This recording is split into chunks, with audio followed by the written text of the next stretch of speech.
Assalamualaikum warahmatullahi wabarakatuh. Perkenalkan, nama saya Jum Putri Femisnia. Saya dari kelompok 8 Tarik Tasri bersama teman saya Ogando akan menjelaskan materi pembelajaran dari kelompok 1 sampai 6. Dan di sini saya mendapat bagian untuk menjelaskan materi kelompok 4 sampai 6. Langsung saja. 1. Sunnah dan kedudukannya. Dalam menetapkan hukum, sunnah secara bahasa adalah metode atau jalan mencakup yang baik maupun yang buruk. Sunnah dengan makna ini telah digunakan di dalam Al-Quran dan hadis Nabi. Penggunaan di dalam Al-Quran yaitu pada firman Allah yang berbunyi, Sunnata mangkot arsalna qoblaka mir rasulina wala tajidu lisunnatina tahwila. Artinya, kami menetapkan yang demikian sebagai sesuatu ketetapan terhadap rasul-rasul kami yang kami utus sebelum kamu, dan tidak akan kamu dapati perubahan bagi ketetapan kami itu. Quran Surat Al-Isra ayat 77. Allah juga berfirman, Sunnatullahi allati qad khalat min qablu wa la tajidu li sunnatillahi tabdilah. Artinya, demikian hukum Allah yang telah berlaku sejak dahulu.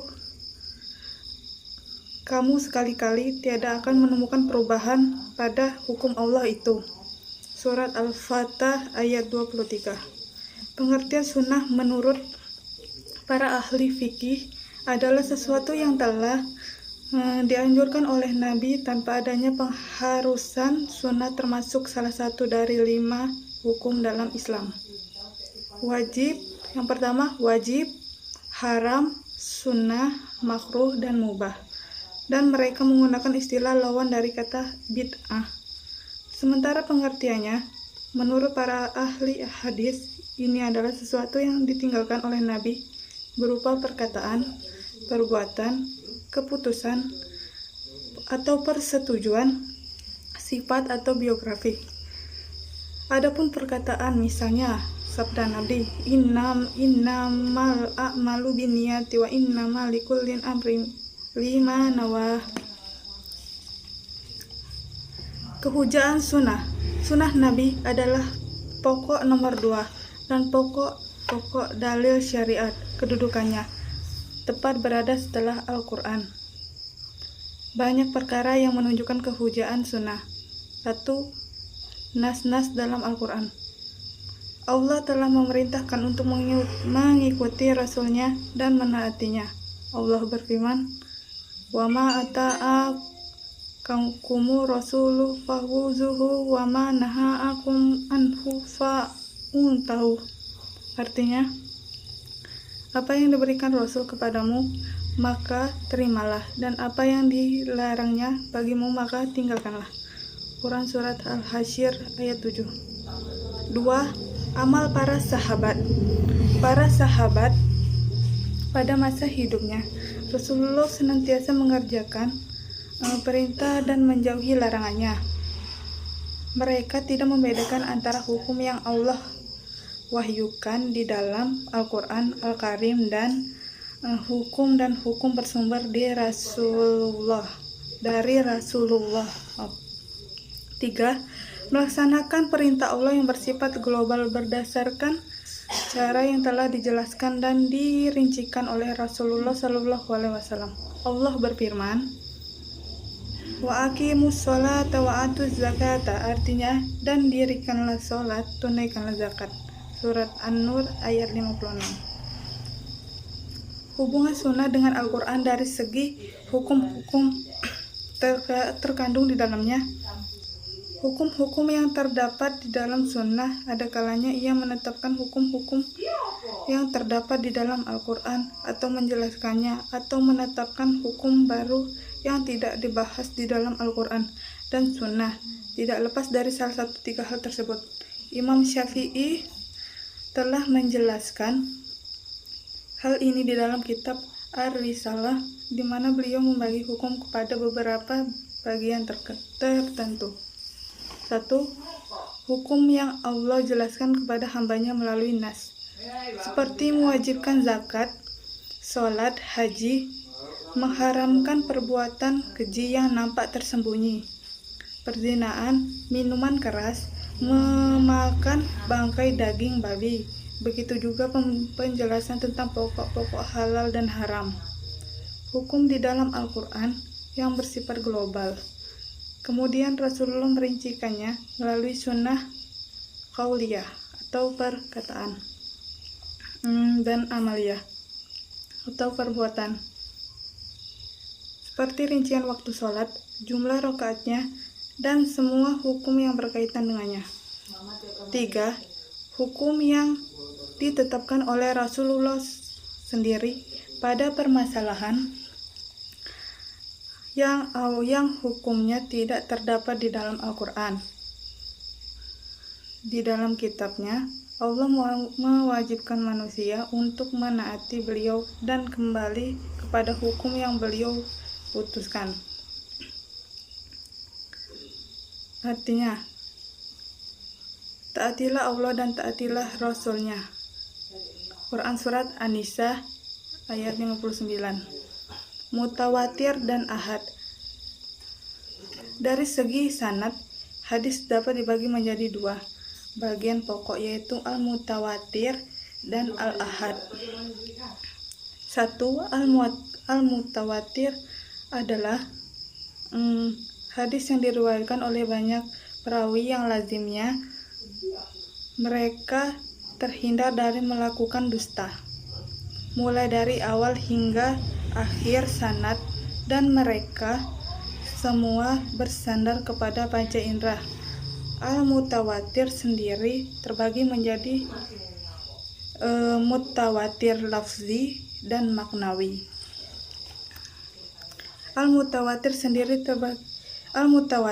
lafzi adalah hadis yang memenuhi persyaratan mutawatir dengan disertai kesepakatan para perawi dalam lafaznya tentang satu kejadian tertentu. Contohnya adalah hadis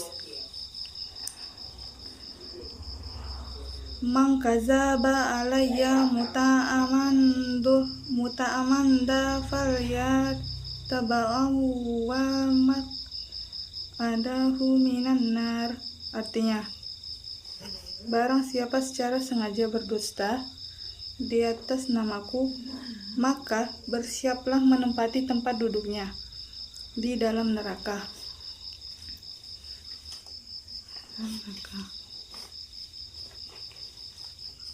Sementara mutawatir maknawi adalah sekelompok perawi yang meriwayatkan berbagai macam kejadian yang mereka temukan, dan kejadian tersebut memiliki inti yang sama, di mana mustahil kemungkinan terjadinya kesepakatan mereka semua atas kedustaan pada apa yang mereka riwayatkan.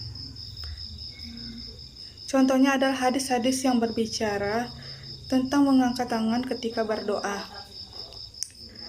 di mana telah diriwayatkan sekitar 100 hadis dari Rasulullah yang menyebutkan bahwa beliau mengangkat kedua tangan beliau pada saat berdoa. 2. Al-ahad. Hadis ahad adalah hadis yang tidak memenuhi syarat hadis mutawatir, dan ia dikategorikan menjadi masyhur, aziz, atau gharib. Masyhur. Pengertian masyhur ini menurut para ahli adalah hadis yang memiliki jalur lebih dari 2 dan tidak mencapai jalur yang dimiliki oleh mutawatir. Para ahli fikih menamakannya dengan al-mustafid karena ketenarannya. B. Aziz, yaitu yang hadis diriwayatkan oleh 2 perawi pada salah satu tingkatan dari sekian tingkatan sanad, di mana para perawi pada suatu tingkatan tidak kurang dari 2 orang, walaupun pada sebagian tingkatan jumlah perawinya lebih dari 2 orang. D. Gharib. Gharib yaitu hadis yang diriwayatkan oleh suatu perawi saja pada seluruh tingkatan sanad. Contohnya adalah hadis yang melarang menjual menghibahkan wala.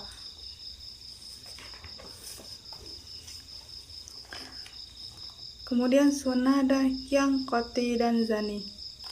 Sunnah yang mutawatir sumbernya berasal pasti dari Rasulullah, karena mutawatir memberikan kepastian akan benarnya suatu khabar. Sementara sunnah yang ahad sumbernya belum pasti dari Rasulullah, karena sanadnya tidak memberikan kepastian akan benarnya suatu khabar. Perbandingan: jika kita bandingkan antara Al-Quran dan Sunnah dari segi qati dan zani, maka jelas bagi kita bahwa seluruh isi Al-Quran memiliki sumber yang pasti. Di antara isinya ada yang diindikasinya mengarah kepada sesuatu pasti, dan ada pula yang indikasinya tidak mengarah kepada sesuatu yang pasti. Materi yang kedua, perhatian ulama terhadap takhrij hadis, mengetahui letaknya dan mempermudah dalam mengungkapkan statusnya. Banyak kalangan ahli hadis yang memperhatikan penulisan kitab-kitab yang menunjukkan letak suatu hadis sesuai sumbernya yang murni, yang menyebutkan sanadnya serta menjelaskan kedudukannya. Di antara kitab-kitab yang paling masyhur dalam masalah ini yaitu Nasab Ar-Rayyan Liya Hadis Al-Hidayah, karangan Al-Hafiz Jamaluddin Abu Muhammad Abdullah bin Yusuf Az-Zailai Al-Hanafi. Tidak ada satupun hadis yang disebutkan oleh pengarang kitab Al-Hidayah melainkan Imam Az-Zaili menyebutkan jalur-jalurnya dari sumbernya serta penilaian para ahli jar dan ta'dil mengenai hadis tersebut, sehingga kitab tersebut menjadi yang bermanfaat. Bahkan para ulama takhrij untuk hadis-hadis yang berkenan dengan hukum. 2. Ad-dirayah fi takhrij al-hadis al-hidayah, karangan Al-Hafiz Ibnu Hajar Al-Asqalani. Di dalam kitab tersebut beliau meringkas kitab Nasab Ar-Rayyan karangan Az-Zailai yang disebutkan sebelumnya. Yang ketiga, At-Talkhis Al-Habir fi Takhrij Ahadis Syar Al-Wajiz Al-Khabir, karangan Al-Hafiz Ibnu Hajar Al-Asqalani. Ia merupakan ringkasan dari kitab Al-Bad Al-Munir fi Takhrij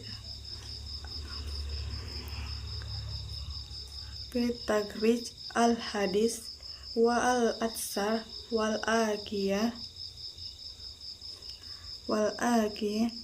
fi Ashishar Al-Kabir, karangan Sirajuddin Umar bin Ali Al-Mulkin, dan kitab Ashishar Al-Kabir karangan Abu Al-Qasim Abdul Karim bin Muhammad. Ar-Rafi'i merupakan kitab paduan fikih Syafi'i. Di dalam kitab ini beliau mensyarah kitab Al-Wajiz karangan Abu Hamid Muhammad bin Muhammad Al-Ghazali. 4. Al-Mughni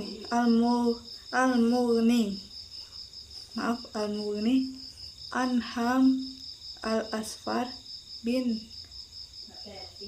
Al-Asfar fi Takhrij ma fi Al-Ihya min Al-Akbar. Di dalam kitab tersebut Al-Hafiz Zainuddin Abdurrahim bin Al-Husain Al-Iraqi mentakhrijkan hadis-hadis yang terdapat di dalam kitab Ihya Ulum ad-Din sehingga menjadi kitab yang sangat bermanfaat, karena di dalam kitab Ihya sendiri terdapat banyak hadis yang dhaif bahkan palsu. 5. Takhrij Ahadits Al-Kasyaf karangan Al-Hafiz Ibnu Hajar Al-Asqalani, dan ada kitab serupa lainnya yang dikarang oleh Az-Zailai. 6. Di antara kitab-kitab hadis adalah Al-Atraf. Al-Atraf yaitu kitab yang menyebutkan potongan suatu hadis dengan disertai petunjuk letak hadis tersebut secara sempurna, kemudian menyebutkan sanadnya dengan lengkap ataupun hanya sebagian saja pada kitab-kitab khusus. Di antaranya adalah A. Tunfa al-Ashraf bin Rifa al-Atraf karangan Al-Hafiz Jamaluddin Abu al-Hajjaj Yusuf bin Abdurrahman al-Mizi. B. Zakhair al-Mawal fi ad-dalalah ala mawaddi al-hadis karangan Syekh Abdul An-Nabusi.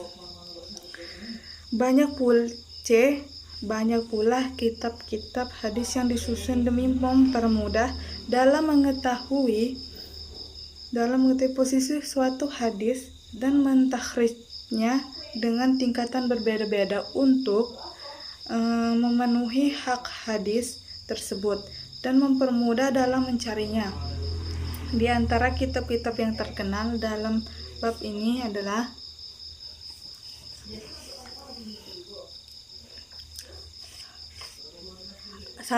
A. Al-Jami' As-Saghir min Ahadits Al-Bashir An-Nazir karangan Jalaluddin Abdurrahman bin Abu Bakar Asy-Syuti. B. Al-Jami' karangan Asy-Syuti bermaksud mengumpulkan yang besar, di mana Imam Asy-Syuti. B. Al-Jami' Al-Kabir karangan Asy-Syuti. Kitab tersebut adalah kitab yang besar di mana Imam Asy-Syuti bermaksud mengumpulkan seluruh hadis dalam kitab tersebut. 8. Al-Mu'jam atau kamus yang menyusun daftar lafaz-lafaz hadis atau tema-tema makna hadis. Awal pembukaan hadis. Sunnah. Awal pembukuan hadis sunnah pada zaman Rasulullah. Banyak riwayat yang menerangkan bahwa penduduk Mekah yang ahli menulis jumlahnya lebih banyak daripada penduduk Madinah yang menulis. Hal ini ditunjukkan oleh sikap Rasulullah terhadap penduduk Mekah yang menjadi tawanan pasca Perang Badar, di mana beliau memberikan pilihan kepada mereka untuk menebus diri mereka masing-masing dengan mengajarkan membaca dan menulis diri mereka masing-masing kepada anak Madinah. Pada awal saat Rasulullah masih hidup, para penulis wahyu yang berjumlah sekitar 40 orang mayoritas mereka adalah penduduk asli Mekah, sebagaimana telah disebutkan nama-nama mereka oleh pengarang kitab At-Taratib Al-Idariyah. Padahal kaum muslim mengalami pergantian dari suatu keadaan kepada keadaan lainnya selama mereka tinggal di Madinah. Kemudian jumlah orang yang pandai menulis ini pun mulai banyak setelah Nabi menyuruh Abdullah bin Said bin Al-As untuk mengajarkan menulis di Madinah, dan beliau dikenal sebagai ahli tulis yang handal, sebagai marah disebutkan oleh Ibnu Abdil Bar dalam kitab Al-Istiyab. Ibnu Sa'ad menyebutkan bahwa orang-orang yang Ansar yang ikut berbalat mengirim pesan kepada Rasulullah pada saat beliau tinggal di Mekah. Bukan perkara asing lagi bahwa para sahabat mengandalkan hafalan dalam menjaga hadis, bukan dengan menuliskannya di atas. Selanjutnya, lembaran-lembaran dikarenakan mereka pada saat itu fokus pada talaki Al-Quran, mengumpulkannya serta menuliskannya. Mereka juga khawatir jika hadis-hadis dituliskan akan bercampur baur dengan Al-Quran, karena Rasulullah pada mulanya telah melarang dari menulis hadis. Ada juga yang berpendapat bahwa Nabi melarang untuk menulis hadis beserta Al-Quran dalam satu halaman agar keduanya tidak bercampur sehingga memunculkan kesamaran bagi pembaca di saat membacanya. Dapat disimpulkan dari sebagian riwayat bahwa Rasulullah pada akhir hayatnya memberi izin secara umum untuk menulis hadis setelah beliau merasa aman untuk tidak terjadi pertempuran antara sunnah dan Al-Quran. Pencampuran antara sunnah dan Al-Quran. Yang ketiga, materi tentang ciri khas penetapan hukum dalam Al-Quran dan Sunnah. Ciri khas penetapan hukum dalam Al-Quran dan Sunnah. Yang pertama, urusan ibadah. Nas-nas yang terdapat di dalam Al-Quran dan Sunnah menunjukkan bahwa penetapan syariat sholat adalah pada awal diutusnya Nabi sebagai Rasul, sebagaimana yang tersirat di dalam surat Al-Muzammil ayat 10, termasuk surat yang pertama kali diturunkan. Maka dari itu, sebagian ulama berpendapat bahwa hukum sholat satu malam penuh pada awalnya mulanya adalah wajib, kemudian turun keinginan setelah 16 bulan, sebagaimana yang terkandung pada bagian akhir surat tersebut, dengan mewajibkan sholat pada sebagian malam saja. 2. Adapun pelaksanaan sholat 5 waktu telah disebutkan global. 3. Dasar penetapan syariat bersuci adalah Mekah.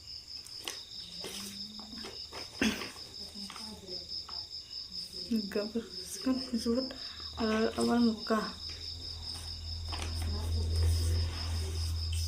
Kedua, urusan muamalah. 1. Larangan yang berbuat curang dalam takaran dan timbangan, termasuk dalam perkara pertama yang berkaitan dengan muamalah setelah hijrahnya Rasulullah ke Madinah. At-takhfif adalah pengurangan dalam takaran maupun timbangan, baik dengan menambahnya ketika menuntut sesuatu dari orang lain ataupun dengan menguranginya ketika memberikan sesuatu kepada orang lain. Yang ketiga, urusan rumah tangga. Urusan rumah tangga ini dalam Al-Quran yang diturunkan di Mekah membawa misi untuk menjaga kemaluan, dan Rasulullah menghapus pernikahan jahiliyah. Islam motivasi untuk menikah dan melarang dari tabatul. 2. Rasulullah mempersaudarkan antara muhajirin dan ansar setelah hijrah. Keempat, masalah kejahatan pidana. 1.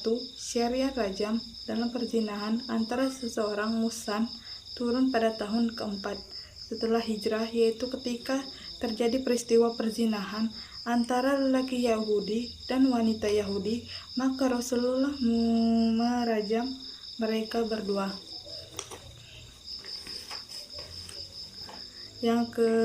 Pada tahun keempat juga disyariatkan hukuman atas kazab pada bagian akhir hadis ifki.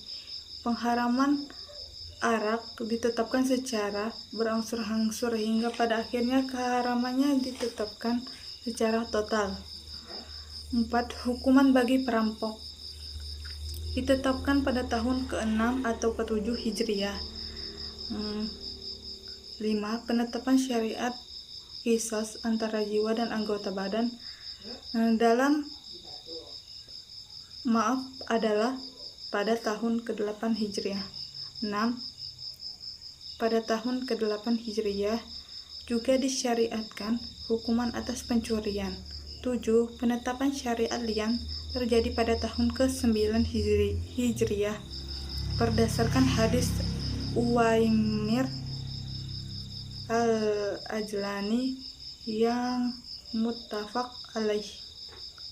5. Urusan jihad dan gerilya atau hubungan antara negara. 1. Syariat izin untuk berperang diturunkan pada tahun pertama setelah hijrahnya Rasulullah.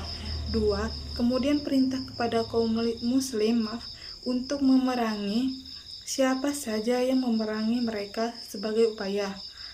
Sebagai upaya ini untuk menjaga eksternal dakwah dan membela negara, membela agama.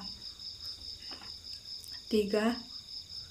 Pengutusan pasukan Abdullah bin Jahsy terhadap pada tahun kedua setelah Hijriah, sebagaimana diriwayatkan oleh Ibnu Abi Hatim dan para pakar sejarah.